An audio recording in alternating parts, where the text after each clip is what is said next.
44 നദികളും പിന്നെ കടലും ഒരുപാട് കായലുകളും ഒക്കെ ഉള്ള ഒരു ഏരിയ ആണല്ലോ നമ്മുടെ കേരളം എന്ന് പറയുന്നത്. ഭൂമിശാസ്ത്രപരമായിട്ട് അത്രയധികം ജലസ്രോതസ്സുകളുള്ള സ്ഥലമാണ്.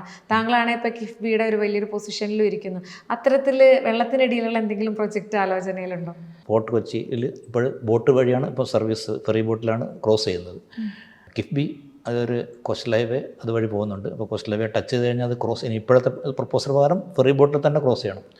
പക്ഷേ അത് ഒരു എന്താണ് ശാശ്വതമായിട്ടൊരു പരിഹാരമാണെന്ന് എനിക്ക് തോന്നുന്നില്ല. അവിടെ ഒരു അണ്ടർഗ്രൗണ്ട് ടണൽ വരികയാണെങ്കിൽ വളരെ വരേണ്ടത് അത്യാവശ്യമാണ്. ഞാൻ അവിടെ ഒരു സർവേ നടത്തി അങ്ങനെ ഒരു ചെറിയൊരു പ്രപ്പോസൽ ഏകദേശം അവിടെ ആണെങ്കിൽ ഏകദേശം ഒരു 600 മീറ്റർ മാത്രമേ സീയുടെ വിടുത്തുള്ളൂ. അത് കഴിഞ്ഞ് പക്ഷേ ടണലിൻ്റെ ലെങ്ത്ത് നമുക്ക് ഏകദേശം പിന്നെ ഒരു 5 കിലോമീറ്ററോളം വേണ്ടി വരും.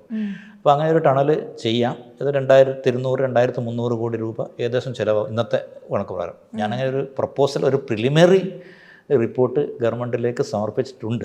അപ്പോൾ അതിൽ ആക്ഷൻ എടുക്കുമെന്നാണ് തോന്നുന്നത്. അവിടെ എന്തുകൊണ്ടാണ് പാലം സാധ്യത ഇല്ലാത്തത്?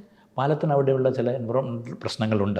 അതിൽ ക്രോസ് ചെയ്ത് കാരണം അതിൻ്റെ വലിയ ഷിപ്പ് അതിൻ്റെ ഇതായിട്ട് പോകണം, ക്രോസ് ചെയ്ത് പോകുന്നുണ്ട്. അപ്പോൾ അതിനൊരു എൻവറോൺമെൻറ്റൽ ക്ലിയറൻസ് അവിടെ കിട്ടില്ല.